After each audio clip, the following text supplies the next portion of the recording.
เจ้าคือดังที่อาจารย์ว่าองกี้เนาะแม่นอาจารย์ให้นักศึกษาโดยเฉพาะคณะห้องประสานงานหาหมู่ยังขาดอยู่เดี๋ยวนี้เขาเรียนนำอาจารย์มีอยู่26เนาะ2625ใน25นี่มีมาแก้เกรดเห็นมีแต่ณัฐวุฒิถือว่าณัฐวุฒินี่เขาเป็นนักศึกษาเขาเกรดคันนักศึกษาปกติจะมีแต่24คนเนาะ24คน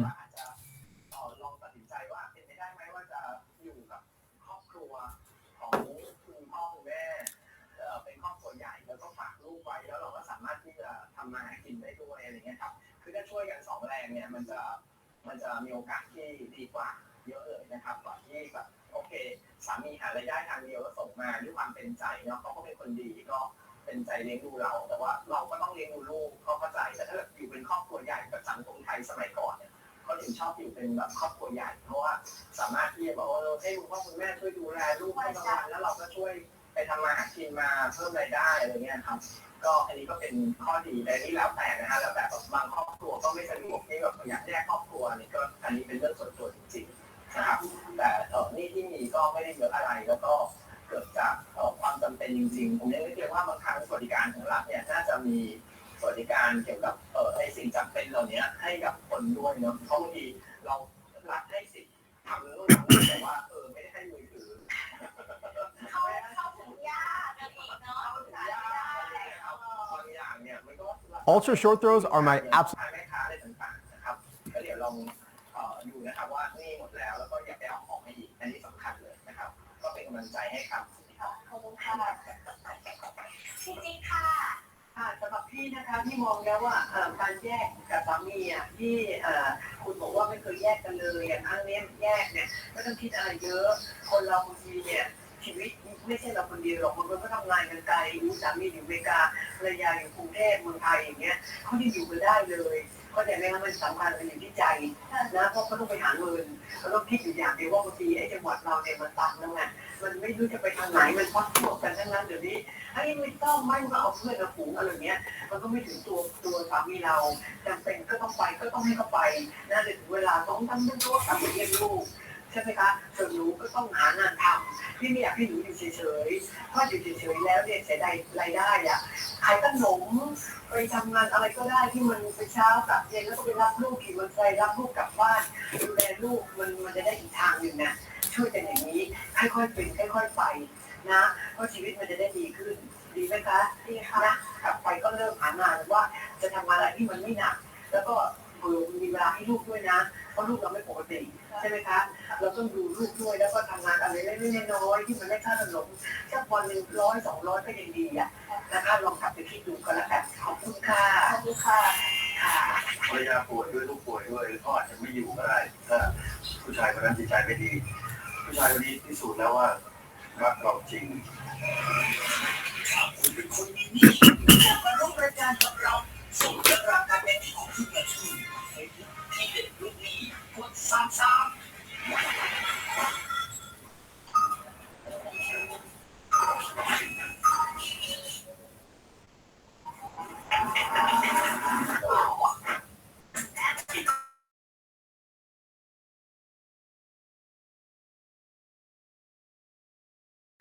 โอเคเนาะคือว่าอาจารย์ก็คิดว่าคือสิ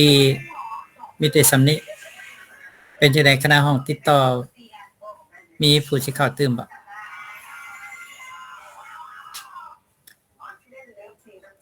คันว่าบ่มีผู้สิเข้าตื่มมีแต่อาจารย์ก็กวดว่ามีครบทุกเขตบ่ที่เข้ามานี่ในจำนวน25คนเนาะถือว่าณัฐวุฒินี่แทนนักศึกษาแก้เกรดแล้วเนาะแต่อาจารย์ยังบ่ทันเห็นเวียกของเมื่อวานนี้อาจารย์ยังบ่ได้กวดเบิ่งรายชื่อเนาะรายชื่อผู้ส่งโครงการท้ายปีให้อาจารย์กวดอาจารย์สิสืบต่อกวดแล้วก็คาดว่ามื้อวันอังคารนี่อาจารย์จะแจ้งให้มาเอาอยู่ห้องการเนาะ ป้องกันโอเคอ่ะก็ท่านอาจารย์เข้าสู่อันตัวอย่างที่อาจารย์ได้กวดโครงการท้ายปีของนักศึกษาที่ส่งให้อาจารย์เมื่อวานนี้เนาะ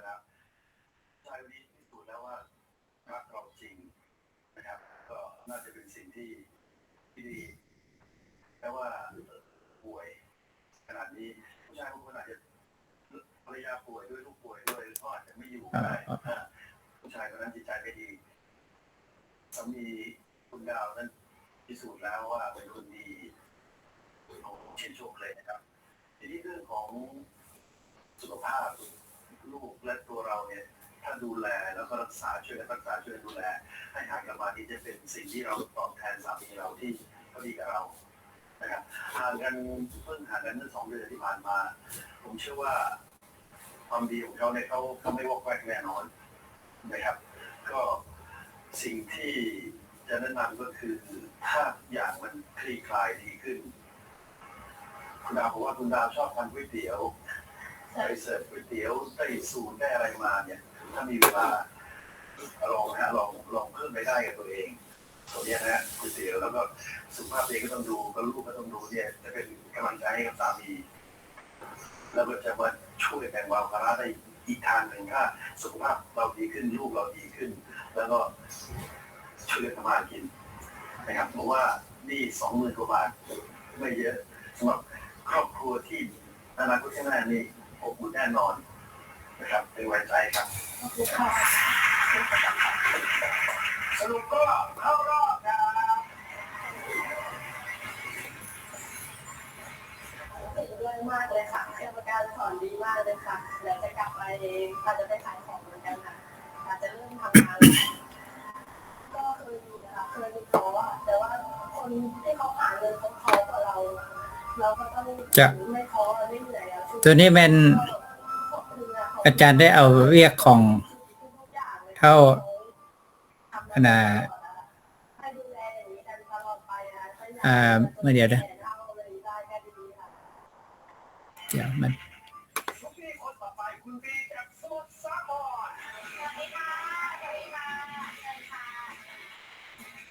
มันบอกฟูลสกรีนให้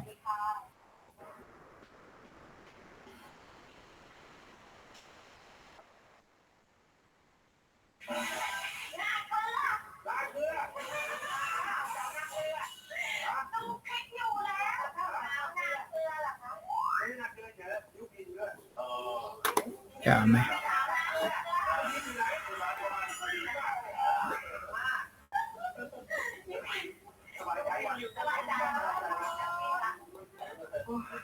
จริงๆก็จะบุญบินเหรอ เขาแค่นี้เนื้อเพลงส่วนยุพินอยู่ทุกสารคนที่มาเจอคนงามเรื่องนี้เดี๋ยวจะเสียค่าที่เขาผิดแล้วเรื่องคนนี้ผู้หญิงคนนี้มีความนอนฝันด้วยก็จะเห็นว่า เมื่อโตขึ้นอยากเป็นนางพยาบาลจิ้มเข็มคนไข้เราเมื่อโตขึ้นแล้วนอนฝันไม่สำเร็จชีวิตก็ต้องเดินต่อไปเวลาของลูกพี่กำลังเริ่มต้นขึ้นครับแต่เวลาหมดลงแล้ววันนี้ตามกันต่อในวันพรุ่งนี้ครับเรื่องราวของสาวเกรดผู้มีความฝันแต่เพื่อลูกๆเธอยอมสู้ลุยงานทุกรูปแบบ โอเคนักศึกษาเห็นมันมาก็คือพอหนูใช้ตรงนี้ไม่ทันใช่ไหมคะหนูก็ไปยืนในที่หนึ่งมาก็เมื่อกันโอเคเนาะตัวนี้มัน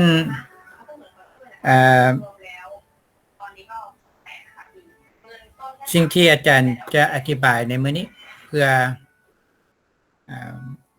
เดี๋ยวอาจารย์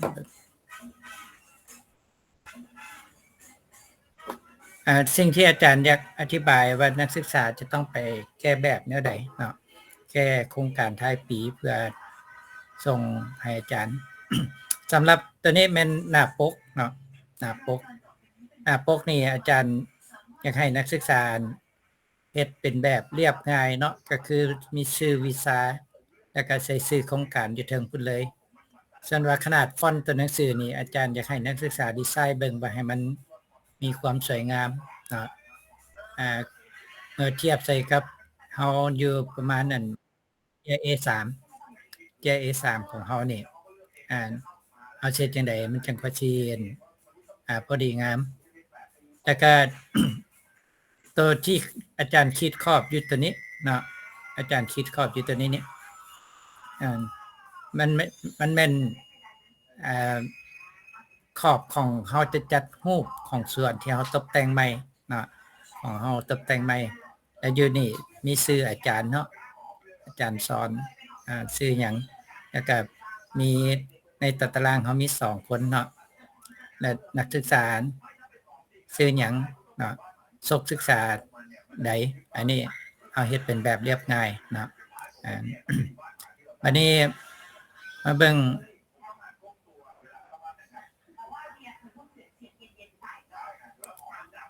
เดี๋ยวนะตัว PDF อาจารย์เปิด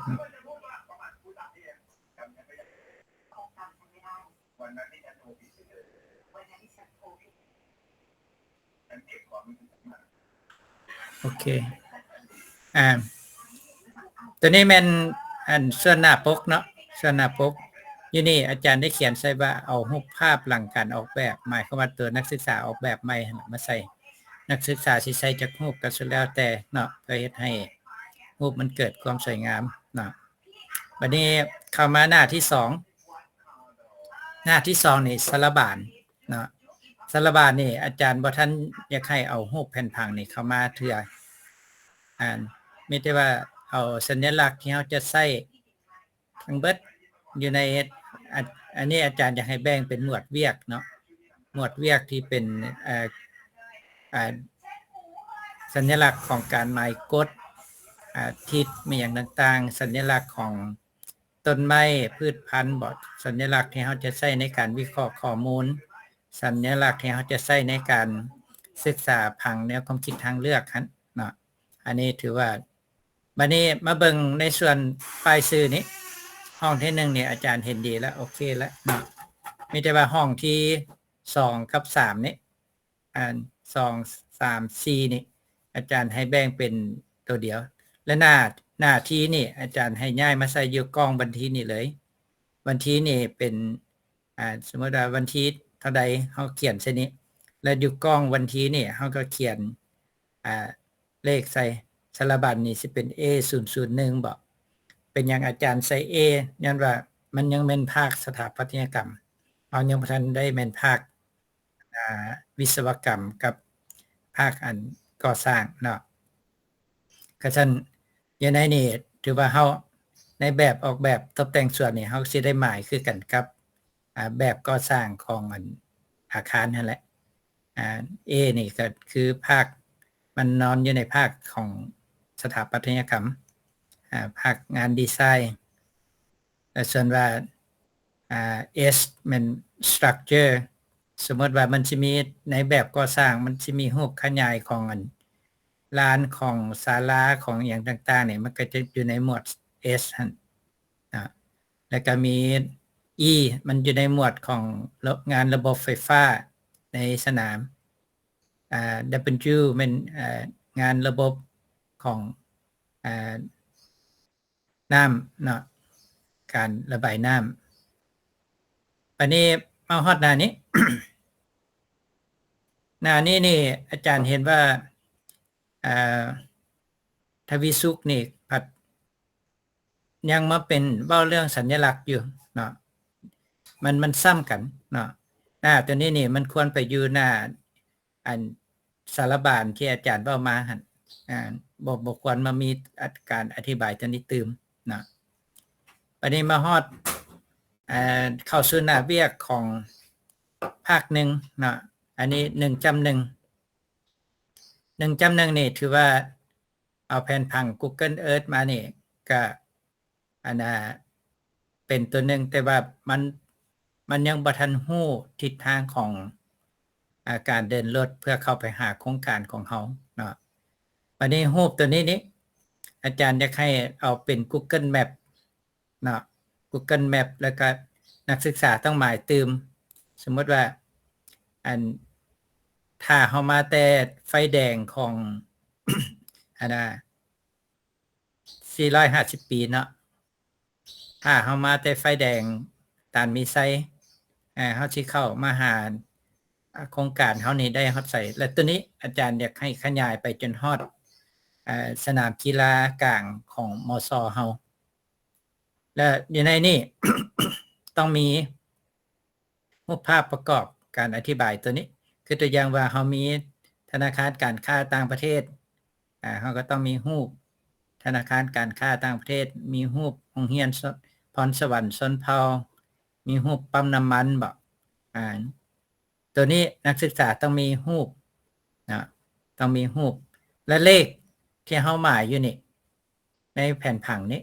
ต้องมีอยู่กล้องนี่ต้องมีคำอธิบายรูปทุกตัวเนาะส่วนว่าตัวนี้แผ่นผังที่ตั้งพื้นที่ออกแบบนี่โอเคถึกแล้วเนาะนักศึกษาใส่แบบนี้หมดแล้วไม่แต่ว่าการจัดเรียงตัวนี้อาจารย์อยากให้มีอีกแผ่นผังนึงแผ่นผังนึงคือแผ่นผังที่เฮาขยายเอาบริเวณที่เฮาศึกษาเนี่ยบริเวณที่เฮาศึกษาเนี่ยอาจารย์อยากให้นักศึกษาขยายตัวนี้ขึ้นมาเนาะอาจารย์ลองเบิ่งว่าวิธีการจัดวางแผ่นผังที่ตั้งโครงการที่บอกวิธีการเดินรถมาฮอดพื้นที่ศึกษาเฮานี้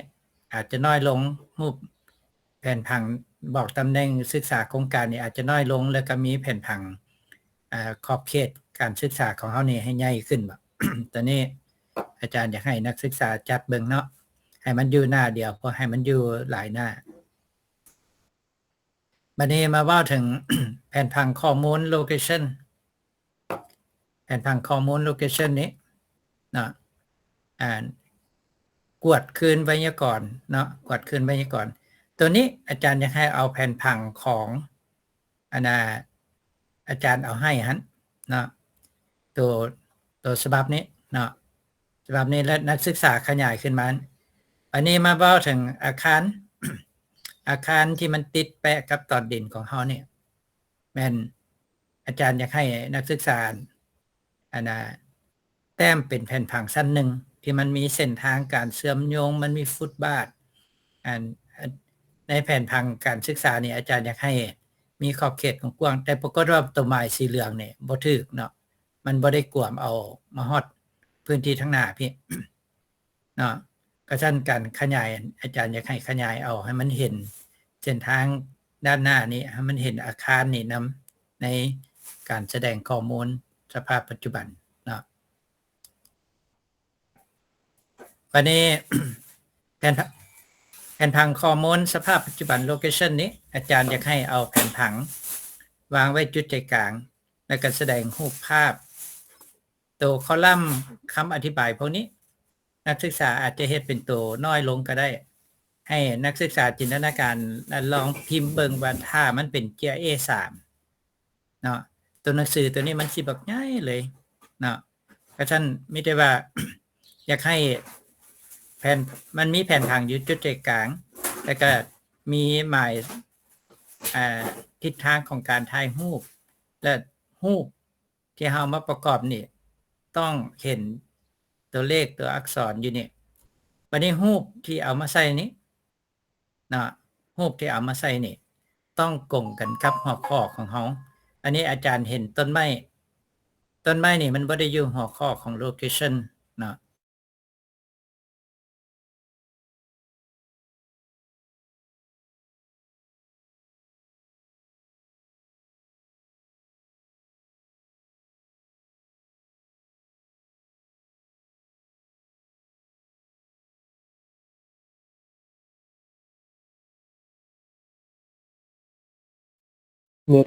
เน็ตรุดแหละ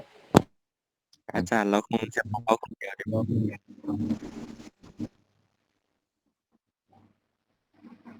เน็ตเราน่าจะไปแล้ว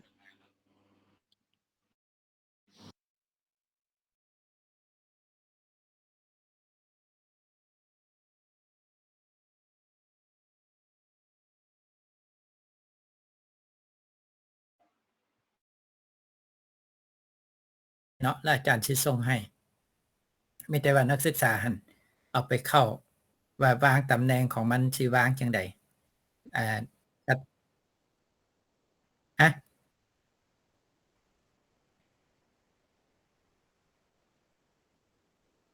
ว่าพวกเดี๋ยวนี้พวกน้องอยู่ฮอดไส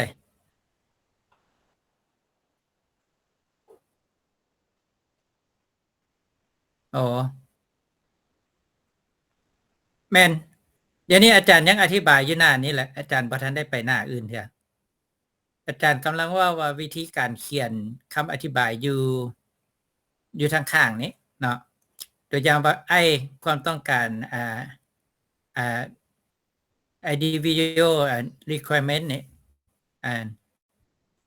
การเขียนคำอธิบายอยู่ในนี้นะ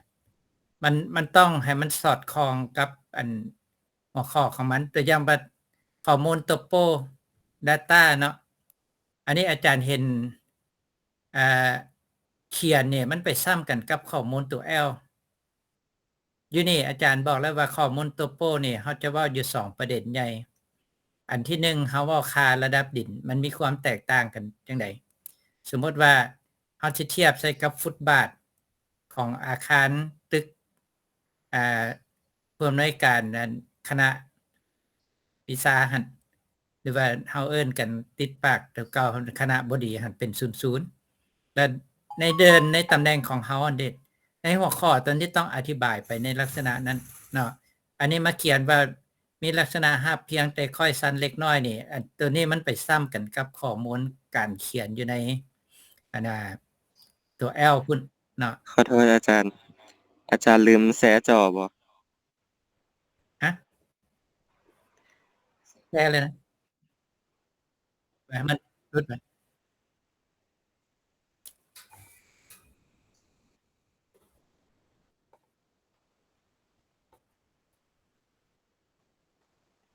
จ้ะ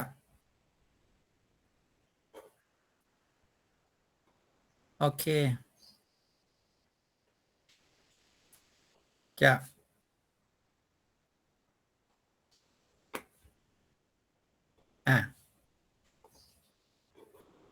โอเคเนาะตัวอาจารย์ย้อนขึ้นไปตัวหน้าก่อนตัวนี้ว่าถึงว่าถ้าว่าเฮาจัดตัวเชิงนี่เนาะตัวนี้แม่นว่าถึงข้อปิด1.1 เนาะ1.1 คือแผนผังที่ตั้งโครงการศึกษาอาจารย์ได้อธิบายคืนว่าควรมันมี3แผนผัง1แผนผังที่บอกเส้นทางไปฮอดพื้นที่ศึกษาและแผนผังตัวนี้อาจารย์อยากให้มันขยายขอบเขตไปฮอดสนามกีฬากลางสมมุติว่ามีผู้ใดมาแต่เบื้องหอพักซีเกมพอสนามกีฬากลางและจังสิฮู้จักมาฮอดพื้นที่ศึกษาเฮาเนาะส่วนว่าตัวพื้นที่การแสดงพื้นที่การออกแบบตัวนี้เนาะแม่นนักศึกษาเฮ็ดแบบนี้ถูกแล้วและไม่ได้ว่าอาจจะจัดเบิ่งว่าให้มันเป็นในหน้านี่อาจารย์อยากให้มันมีอยู่3รูปเนาะแล้วรูปที่3นี่มันหยังแม่นขยายจุดพื้นที่เฮาศึกษานี้ซึ่งพื้นที่ศึกษานักศึกษาขยายขึ้นมาอยู่ในภาพตัวนี้ตัวนี้อาจารย์บ่เอาเนาะอาจารย์บ่เอาให้มันเป็นแผนผังที่อาจารย์ให้ตัวถึงนี่ขยายเอาแต่ว่าเงื่อนไขผังอาคารคณะบดีนี้นักศึกษาก็จะต้องแต้มเป็นแผ่นผังสั้นหนึ่งให้เห็นมันมีจุดทางลงให้เห็นฟุตบาทให้เห็นห้องสางให้เห็นขั้นใดเนี่ยขึ้นเชื่อมต่อไปหาสั้นถึงห้านค้าหมายความว่าแต้มเอาส่วนหนึ่งเนาะให้มันเห็นแล้วก็พื้นที่ที่หมายขอบเขตสีเหลืองนี่ถือว่าบ่ถูกแล้วนะมันต้องหมายสีเหลืองออกมาฮอดพิคันวิธีที่ถูกต้องนี้แม่นนักศึกษาขยายเอาตัว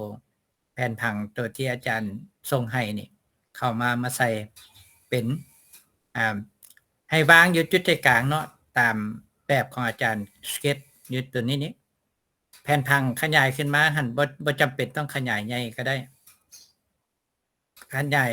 ให้มันใหญ่พอประมาณที่เฮาแสดงรูปที่เฮาถ่ายอยู่ในนี่รูปที่เฮาถ่ายอยู่ในนี่ สมมติว่ารูปที่เราถ่ายอยู่ในหน้านี้เราอยากเสนอเป็นชุดข้อมูลที่มันอยู่ในของ location ตัวนี้เนาะกับสภาพภูมิอากาศสมมติว่านักศึกษาอยากแยกออกมาเป็น3คำอธิบายนี้รูปที่ประกอบใช่นี่ก็ต้องเกี่ยวกับเรื่อง3เรื่องเช่นว่าข้อมูลเกี่ยวกับ L ข้อมูลเกี่ยวกับ O ข้อมูลเกี่ยวกับ C เนาะแล้วก็ข้อมูลเกี่ยวกับ A ตัวอย่างA นี่อาจารย์อยากให้แยกออกเนาะ A นี่เพราะว่าเราจะได้เบิ่ง A นี่เป็นอย่าง A นี่มันเป็นข้อมูลเกี่ยวกับการเบิ่งเห็นเนาะใน8ทิศเบิ่งจากในออกนอกเบิ่งจากนอกเข้าในพื้นที่ศึกษาเฮาเนาะอาจารย์ A นี่อาจารย์อยากให้แยกจังหากเพราะรูปมันจะหลายตัวนี้นะรวม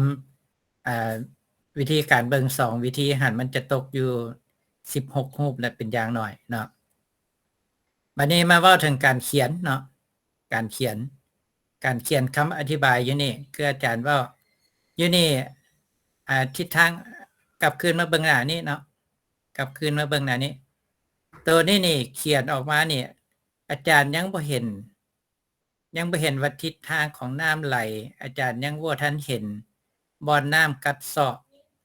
ซึ่งอยู่ในพื้นที่ศึกษานี่ของนักศึกษานี่มีเนาะน้ำกัดเซาะอยู่บนใดน้ำไหลจากเขต10มาหาเขต3นี่มันมีเนาะอันนี้แต่ว่านักศึกษาบ่ได้เขียนให้อาจารย์เนาะบ่ได้เขียนส่วนว่าข้อมูลที่เขียนบอกว่ามีความแห้งแล้งเล็กน้อยและมีหินน้อยและเป็นฝุ่นนี่ตัวนี้มันควรไปอยู่ในข้อมูลของสภาพดินอยู่ในข้อมูลตัวที่พุ่นเนาะอยู่ในลักษณะภูมิสันฐานนี่เฮาเขียนหยังเขียนคำอธิบายแม่นเฮาอยากเห็นปัญหาหยังข้อมูลตัว L นี่แม่นเฮาอยากเห็นลักษณะของภูมิสันฐานความสูงความต่ำความค่อยความเอียงปัญหาของน้ำที่มันเกิดขึ้นในเวลาหน้าฝนตกหรือว่าปัญหาของน้ำที่ใช้อยู่ในปัจจุบันมันมีผลกระทบกับต่อดินเฮาแนวใดมันมีจุดน้ำท่วมขังบ่มันมีจุดน้ำกัดเซาะบ่มันมีปัญหาแนวใดอันนี้นักศึกษาเขียนมานี่บ่โกงเลยเนาะมีแต่บอกว่ามันขัดแย้งกันว่าหาบเพียงผัดมีความซันเล็กน้อยนี่มันขัดแย้งกันคันว่ามีความซันก็ต้องมีความซันมันบ่ต้องหาบเพียงคันหาบเพียงก็หมายความว่ามันเพียงกันเบิดเนาะอันนี้คือวิธีการเขียนที่บ่ถูกต้องเนาะบัดนี้มาว่าถึงทิศทางของตะเว้นเนาะทิศทางของตะเว้นนี่นักศึกษาก็ควรอธิบายว่ามันเป็นมุมจักองศากับตอนดินที่เฮาศึกษาเนาะเฮาเขียนซำนั้นซื่อๆก็พอเนาะบัดนี้มาเบิ่งนักศึกษาเขียนอยู่นี่เนาะทิศทางของแสงแดดแม่เริ่มแต่ทิศตะวันออกทิศตะวันตกเฉียงใต้ติด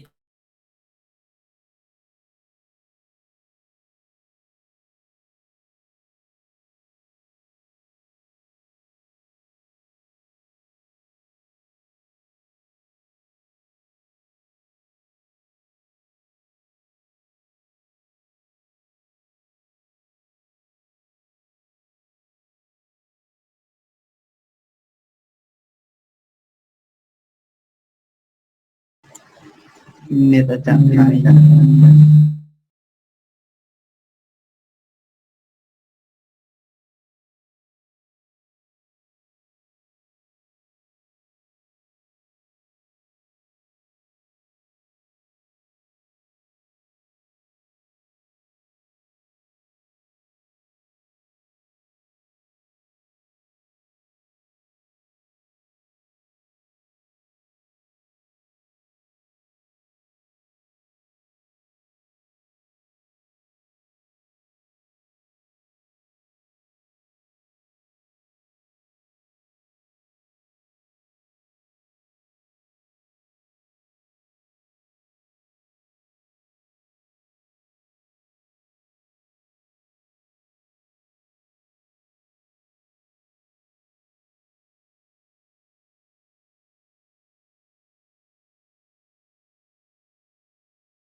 การหาย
โอเคนะเอาแนวนี้อาจารย์จังซี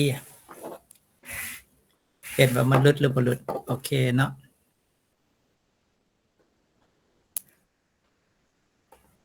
โอเคเอาแบบนี้บัดนี้อาจารย์มาอธิบายคืนเนาะฮอดตอนใดฮอดตอนอาจารย์แล้ว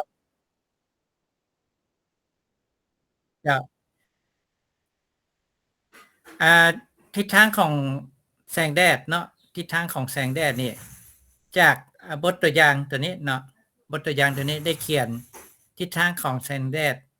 เริ่มแต่ทิศตะวันออกทิศตะวันตกเฉียงใต้และที่ติดกับเขต10จนไปหาทิศตะวันตก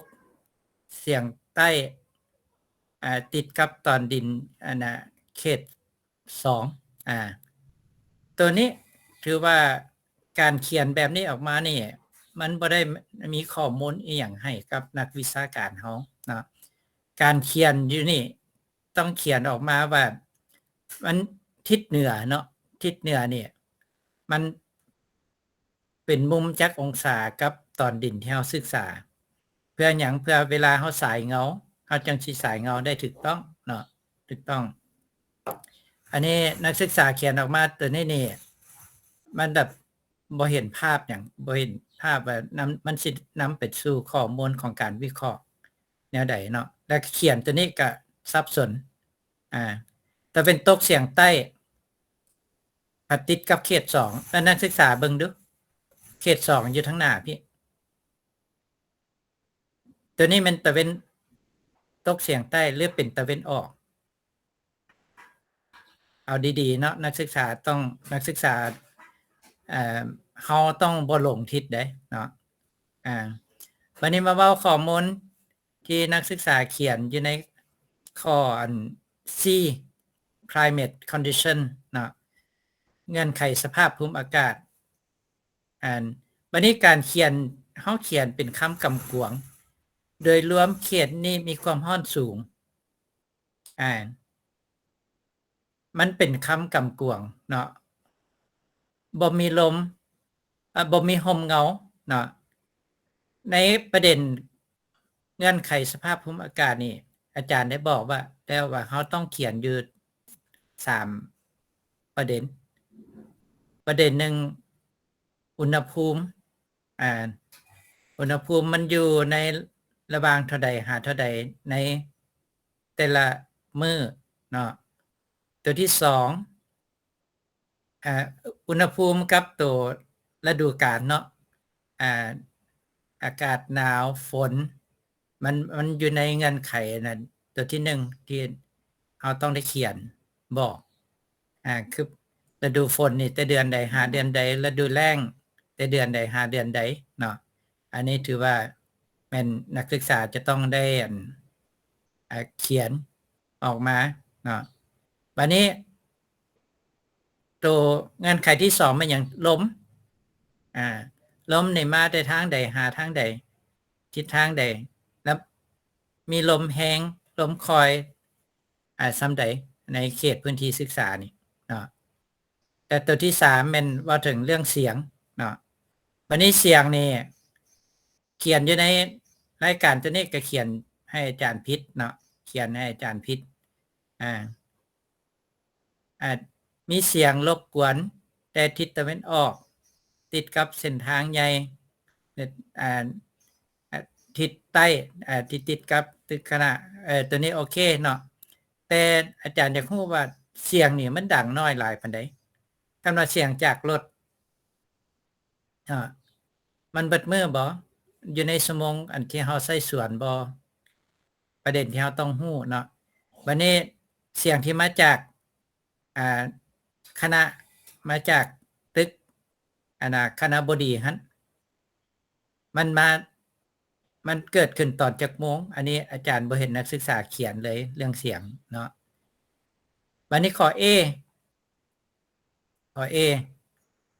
นี่คืออาจารย์ว่าข้อ A นี่มันเฮาจะศึกษาเรื่องลักษณะทางสถาปัตยกรรม การเบิ่งเห็นของเขานี่มันเป็นแนวใดวิวตัวใดที่สวยงามส่งเสริมให้กับการออกแบบสวนของเขาตัวที่1ข้อมูลชุดที่1นี่นักศึกษาต้องจัดในข้อมูลของในข้อมูลของอันนั้นเนาะในข้อมูลของอันการเบิ่งแต่ในออกนอกก่อนชุดที่2เป็นข้อมูลเบิ่งจากนอกเข้าในพื้นที่ศึกษาเขาเนาะโอเคเนาะก็ฉะนั้น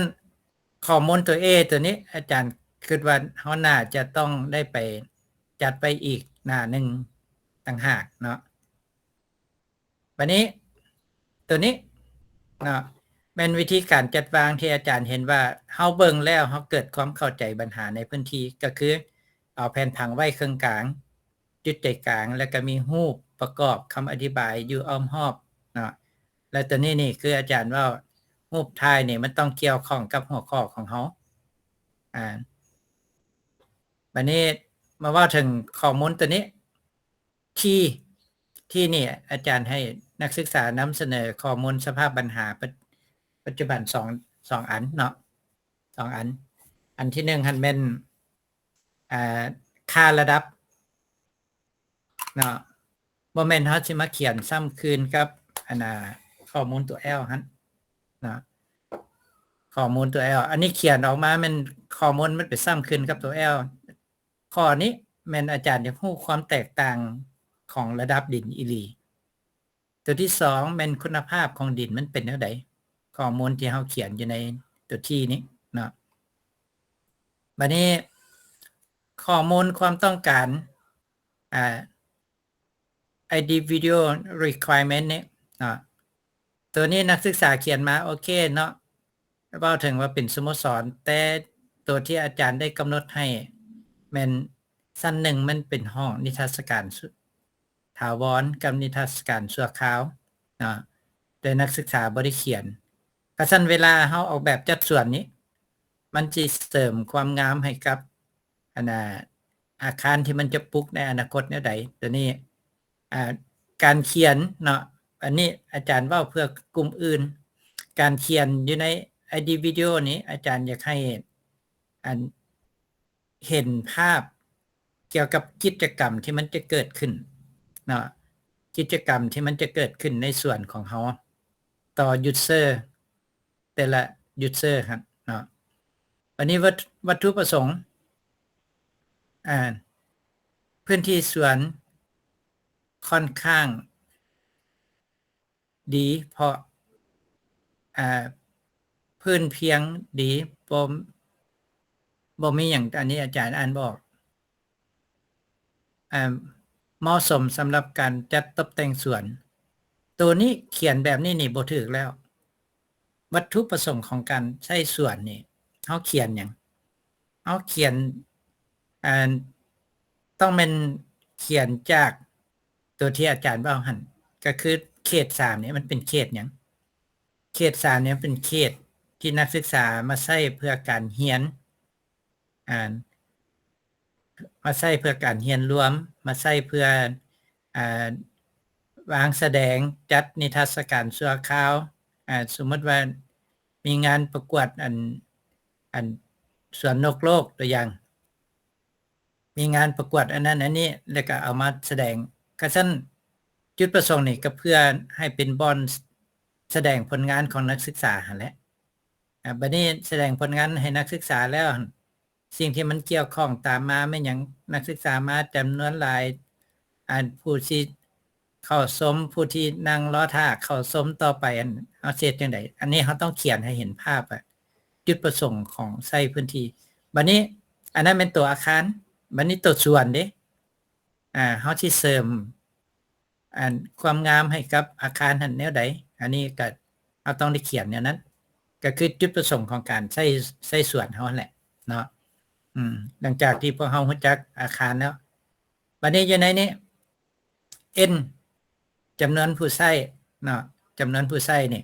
หรือว่า user อยู่นี่นักศึกษาก็ได้เขียนแล้วเพราะเขต3นี่ก็เป็นเขตมีลักษณะพิเศษเนาะก็คือใช้แต่เฉพาะนักศึกษาเฮาถือว่า บ่ได้มีภาคส่วนอื่นเข้ามาใส่นำเนาะโอเคบัดนี้มาเบิ่งหน้านี้บัดนี้เอามาเบิ่งหน้านี้ตัวนี้ space นี่เนาะ space นี่เป็นมาเขียนแบบนี้อีกแล้วถือว่าตัวนี้บ่ถูกอาจจะกล่าวนำเกินนำก่อนก็ได้มีเนื้อที่เท่าใดตัวนี้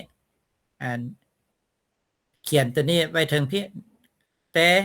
สิ่งที่อาจารย์อยากให้เบิ่งหั่นว่าเขาต้องแยกกันออกมาว่าเป็นพื้นที่สาธารณะหั่นอยู่บนใดเอาสิเอาบนเส้นทางอันเข้ามาแล้วกั้นระหว่างเขต2กับเขต3และเส้นทางที่มันเข้ามาหาเขต1แล้วก็มีเขต4ก็ฉะนั้นเฮาสิเอาส่วนใดที่มันเป็นอันพื้นที่สาธารณะ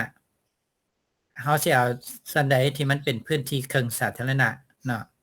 อันนี้นักศึกษาบ่ได้เขียนส่วนใหญ่พื้นที่ครึ่งสาธารณะมันก็เป็นด้านข้างหรือด้านหลังเนาะด้านข้างหรือด้านหลังโอเคบัดนี้ตัวนี้อาจารย์ก็อาจารย์มาตัว A หั่นมันควรจะไปอยู่ในข้อมูลของตัว A พุ่นเนาะตัว A ทั้งหมดเนาะอันนี้มีทายออกมาทิศใต้เนาะทิศใต้ทิศตะวันออกทิศเหนืออันนี้อาจารย์เห็นภาพนี่เป็นลักษณะเบิ่งแต่นอกเข้าในเนาะอันนี้ก็เบิ่งแต่นอกเข้าในแต่อาจารย์ยังบ่เห็นข้อมูลที่เบิ่งจากในออกนอกเนาะกระสันตัวนี้นี่มันจัดอยู่ในหมวดของ A ข้อมูลตัว A พุ่นเนาะบัดนี้มาเบิ่งหน้านี้หน้าวิเคราะห์ข้อมูลหน้าวิเคราะห์ข้อมูลนี่อาจารย์บอกแล้วว่าบ่แม่นเฮาสิมาเว้าคืนตัวนี้เนาะเฮาบ่แม่นเฮาสิมาเว้าคืนตัวนี้มันเป็นหยังการวิเคราะห์ข้อมูลก็คือเฮาแต้มปัญหาลงใส่ขยายแผ่นผังที่อาจารย์เอาให้หั่นให้มันเห็นกว้างๆให้มันเห็นทั้งตึกอาคารคณบดีให้มันเห็นทั้งหนทางกั้นระหว่างเขต2ให้มันเห็นทั้งเขต4ให้ขยายแผ่นผังนี่ให้มันเต็มเนาะเต็มเกียร์ตัวนี้แล้วก็แต้มบันไดมันเป็นเนินสูงเฮาก็หมายใส่บันไดมันลุบบันไดน้ำกัดเซาะวันนี้บันไดมีต้นไม้ตำแหน่งต้นไม้เฮาก็แต้มใส่ให้มันเห็นชัดเจนเนาะข้อมูลตัว O นี่เฮาก็สายเงาเนาะข้อมูลตัว C ก็เขียนไว้อยู่ทั้งข้างแผ่นผังเฮาอยู่มุมใดมุมหนึ่งของแผ่นผังให้ฮู้ว่าอุณหภูมิเท่าใดฤดูกาลเป็นแนวใดทิศทางลมเป็นแนวใดเฮาต้องแต้มเข้าตัวนี้อาจารย์เขียนไว้นี่ก็คืออาจารย์อยากให้เบิ่งแต้มคือกันกับบทบรรยายที่อาจารย์นั้นบรรยายตัวอย่างเฮือนอยู่อาศัยหั่นเนาะบ่แม่นเฮาสิมาเฮ็ดอันนี้เนาะถือว่าการเฮ็ดแบบนี้นี่คะแนนบ่ผ่านเลยแหละเนาะอาจารย์บ่ให้คะแนนเลยมันบ่เห็นเด้เฮ็ดจังได๋ให้อาจารย์เบิ่งแผนที่หน้าเดียวนี้ให้มันครบขึ้นตัวอย่างที่อาจารย์ได้บรรยายอยู่ในบทเรียนหั่นบัดนี้มาฮอดถือว่าของตัวอย่างตัวนี้นี่เนาะทวิสุขนี่แม่นอาจารย์ยังบ่เห็นการวิเคราะห์ที่มันเป็นประเด็นสำคัญก็คือไอออนบวกซิสอันนี้อาจารย์บ่เห็นอยู่โดดมาตัวนี้เลยไอออนบวกซิสนั่นแหละมันเป็นมรรคหัวใจเนาะเวลาเฮาออกแบบมันก็ต้องตรงกับความต้องการอันนี้อยู่อาจารย์บ่ทันเห็นซ้ำเนาะว่าความต้องการมันเป็นแนวใดจังใดอันนี้มาเว้าถึงจุดประสงค์ของการออกแบบสไตล์นี่มันเป็นโมเดิร์นสไตล์ตัวนี้โอเคอาจารย์บ่ว่าหยังเนาะได้เดี๋ยวนี้นี่อาจารย์บ่แน่ใจแล้วมันเขียนอยู่นี่คือมี2สไตล์โมเดิร์นกับสไตล์ทรอปิคอลนั่นหมายความว่าทิศทางนี่นักศึกษาจะเอาต่างกันเลยบ่เพราะว่าพื้นที่ของส่วนที่เราจะจัดนี่มันมีแต่อ้อมรอบอาคาร4ด้านหั่นเนาะแต่การ เบิ่งอ้อมรอบอาคาร4ด้านนี้อาจารย์อยากให้เบิ่งที่มันเกี่ยวข้องกับเชื่อมโยงกับตัวอื่นแดเช่นว่าหอพระภูมิวงเวียนประติมากรรมตัวนี้อาจารย์อยากให้เบิ่งเนาะวันนี้คอนเซปต์เนาะคอนเซปต์ที่เขียนนี่ส่วนสโมสรที่มีการสัมพันธ์ระหว่างธรรมชาติกับอาคารสโมสรเสื่อมความรู้สึกเข้ากันภายในและภายนอกโอเคบัดนี้การเขียนแบบนี้นักศึกษาต้องตั้งคำถามว่ามันสิไปสู่เงื่อนไขการออกแบบเฮาแนวใดเนาะอันนี้โอเควันนี้มาฮอดเว้าถึงการออกแบบผังแนวความคิดทางเลือกเนาะนี่เขียนใส่ให้อาจารย์ว่าผังที่ยังบ่สมบูรณ์ตัวนี้อาจารย์บ่ได้ให้แต้มแต่สำนี้ใดอาจารย์ต้องให้นักศึกษาแต้มให้มันเห็นครบในพื้นที่ทั้งเบิดหั่นหมายก็ว่าเฮาต้องแสดงให้เห็นอาคารคณะสถาปัตย์ตึกคณะบดีหั่นเราต้องแต้มให้เห็นทางเข้าขั้นกันระหว่างเขต2เนาะหอพระภูมิแล้วก็เขต10บ่อนจอดรถเฮาต้องแต้มออกมาอาจารย์บอกแล้วว่าเฮาบ่เอาแผ่นผังหลังคาเนี่ยเนาะอาจารย์ตัวนี้ถือว่าอาจารย์ยังบ่เห็นขั้นตอนของ3.1เนาะ3.1 กับ3.2อันนี้ถือว่าบ่เห็นเลยเนาะอยู่ออกมาเป็นแผ่นผังตัวนี้ให้อาจารย์แล้วก็การออกมานี่ก็บ่ได้มาสู่แผ่นผังตัวนี้เนาะบ่ได้เห็นให้อาจารย์เห็นว่ามันมีการเส้นทางการสัญจรที่มันต่อกับตึกคณะบดีแนวใดมันสิต่อกับเขต2นี่อาจารย์บ่เห็นแผ่นบริบทของตัวนี้เลยคือกันกับว่านักศึกษานี่ไปแต้มใส่บนใดบนหนึ่งแล้วก็เอามาเสนออาจารย์เลยเวลาเฮาศึกษาแบบเฮาต้องศึกษาให้มันถูกกับอันนั้นไหมให้มันถูกกับสภาพตัวจริงเนาะต้องเอาแผ่นผังพื้นที่เฮาศึกษาหันมาสเก็ตด้วยมือเนาะโอเควันนี้อันนี้เป็นตัวอย่างเนาะตัวอย่างวันนี้อาจารย์อยากให้เบิ่งอีกอันนึงที่เดี๋ยวอาจารย์บ่แน่ใจว่าอาจารย์ได้ดาวน์โหลด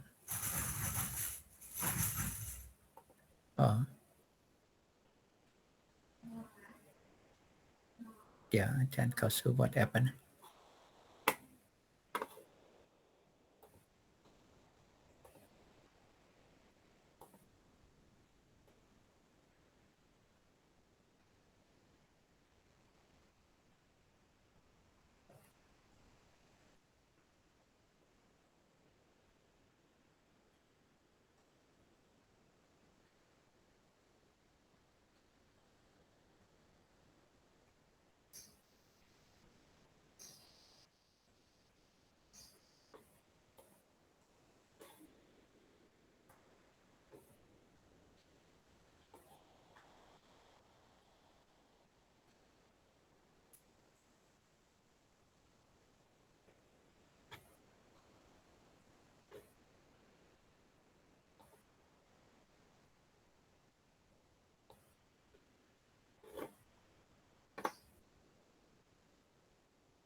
โอเควันนี้อาจารย์จะให้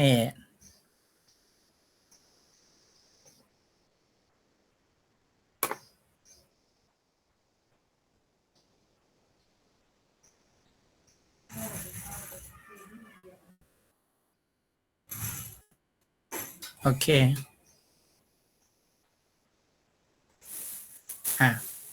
อันนี้อาจารย์อยากให้เบิ่ง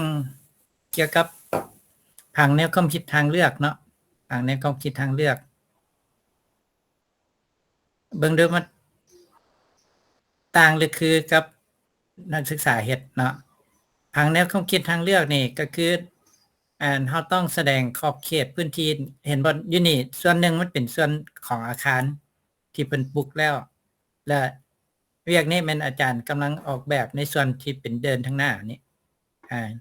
กระซั่นผังแนวความคิดทางเลือกนี่คือบอนจอดรถเฮาสิจอดอยู่ไสเนาะแล้วตัวนี้มันเป็นจุด ไฮไลท์ที่ทุกคนลงจากรถมาต้องถ่ายรูป ก่อนเข้าร้านอาหารของเพิ่น เนาะอาจารย์มันมีการแบ่งโซนของแต่ละโซนแนวใดแต่ละโซนแนวใดอันนี้อาจารย์จึงเอิ้นว่าเป็นผังแนวความคิดทางเลือกเนาะผังแนวความคิดทางเลือกอาจารย์อยากให้เบิ่งตัวอย่างเนาะวันนี้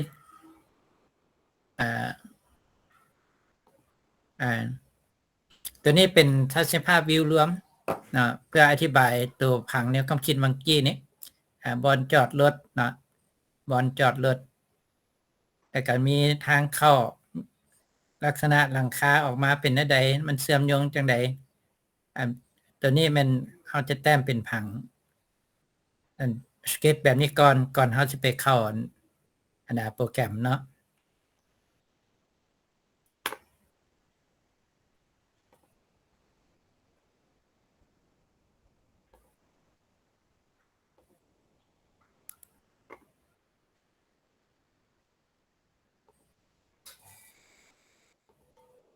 เนาะอันนี้เป็นผังทางเลือก2เนาะเห็นบ่เวลาอาจารย์ขีดมันก็เป็นลักษณะคือกันเนาะบัดนี้เฮาจะมาเปลี่ยนว่ารูปทรงหลังคานี่เฮาสิเปลี่ยนเป็นแบบใหม่เฮาเฮ็ดจังไดเนาะการแบ่งเห็นบ่เขตที่เป็นสีน้ำตาลอาจารย์กลับไปไว้อีกบ่นึงเขตนั้นสลับกันแบบนี้แหละเอิ้นว่าผังแนวความคิดทางเลือกเนาะนี่เห็นบ่เขตนั่งกินในโฮมเขตนั่งกินกลางแจ้งเนาะเขตส่วนที่เป็น private นะตัวนี้อาจารย์อยากให้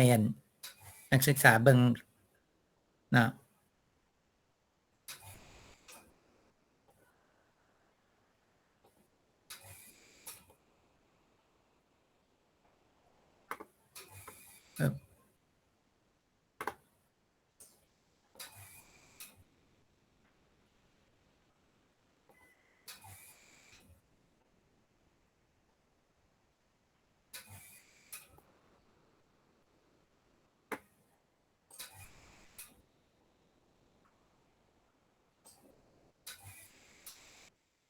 โอเค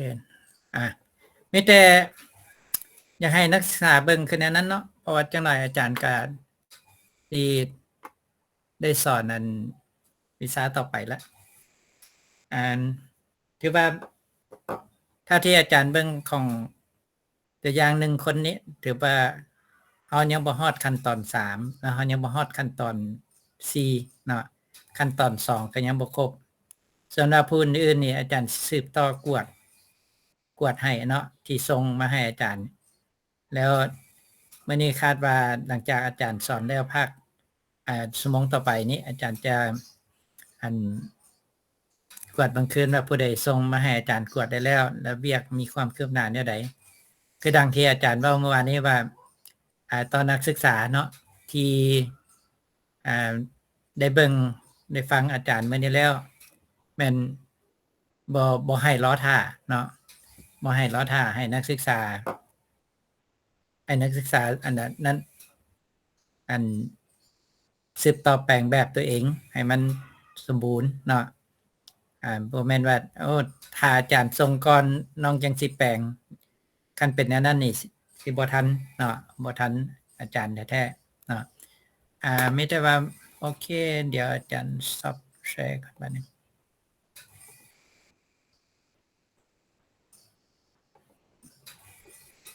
กวดคืนเนาะมีผู้เข้ามามีอดิศรเข้ามา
อาจารย์โครงการท้ายปีนี่แม่นกำหนดส่งมื้อใด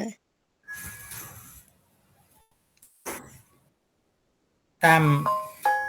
อาจารย์นั้นได้นัดหมายเมื่อวานนี้แม่นหลังจากเซ็งแล้ว1 อาทิตย์เนาะ1 อาทิตย์ และอาจารย์ชี้แจงลงทาง WhatsApp อีกบัดหนึ่ง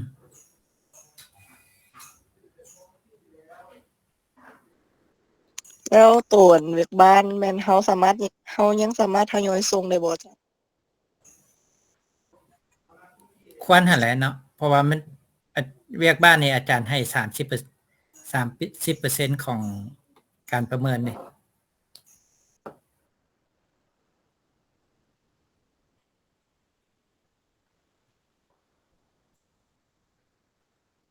สุภาพรนี่แม่นนักศึกษาแก้เกรดเนาะ